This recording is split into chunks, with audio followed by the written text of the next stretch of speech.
Hi friends, எல்லாருக்கும் வணக்கம். இன்றைக்கி நம்ம என்ன பார்க்க போகிறோம்னா, ஒரு லைனிங் கிளாத்தில் டைமண்ட் நெக்கு எப்படி கழுத்து அடிக்கிறதுன்னு பார்க்க போகிறோம். இப்போ என்ன பண்ணுறோம்னா, துணி நழுவாமல் இருக்கிறதுக்கு பின்னு போட்டு வச்சுக்கோங்க. எவ்வளோக்கு நீங்கள் தையலுக்கு விட்ருக்கீங்களோ அவ்வளோ மட்டும் நீங்கள் அடித்தா போதும். நான் வந்து 1/4 இன்ச்சு விட்ருக்கேன். அந்த 1/4 இன்ச்சு கூடவும் இல்லாமல் குறையும் இல்லாமல் கரெக்டாக அடிக்கணும். கரெக்டாக அந்த கார்னட்டை வந்து ஊசியை மேலே தூக்கி வச்சு அதை வந்து அப்படியே நேரம் 1/4 இன்ச்சுனா 1/4 இன்ச்சுலேயே கரெக்டாக அடிச்சுக்கணும்.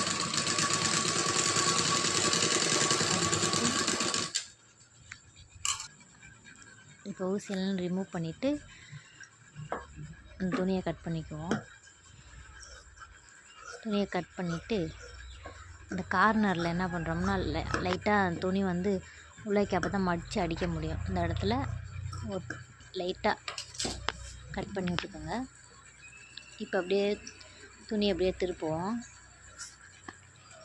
இப்படியே திருப்பிட்டு என்ன பண்ணணும், அந்த துணி இருக்குல்ல, அது உள் பக்கம் இந்த சைடு வர்ற மாதிரி வச்சுக்கிட்டு மேலாக்கில் ஏற்றி விட்டு அப்படியே லைனிங்க்கும் இதுலேயும் தண்டுப்படாமல், மெயின் கிளாத்துலேயும் லைனிங்லேயும் தண்டுப்படாமல் சென்டரில் அப்படியே அடிச்சிட்டு வாங்க.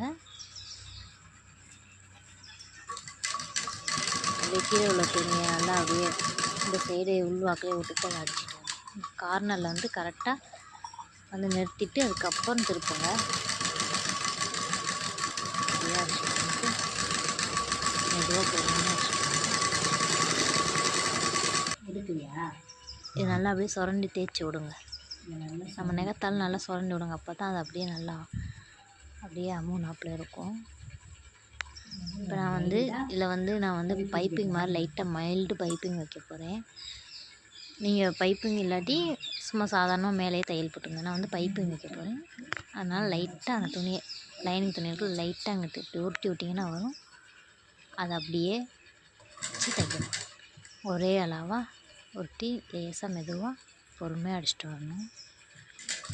இந்த பைப்பிங் வைங்களே சூப்பராக இருக்கும். நம்ம தனியாக பீஸ் எடுத்து அடிக்கிறதும் சரி, இப்படியும் நீங்கள் அடிக்கலாம்.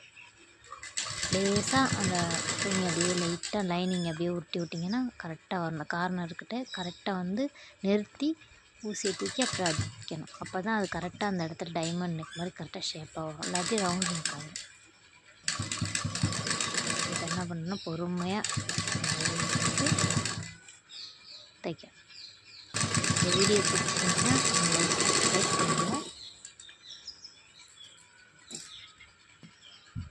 இந்த பார்த்தீங்களா, மைல்டாக இருக்கா, நல்லா இருக்கா பைப்பிங்கு இப்படிங்க. Thank you for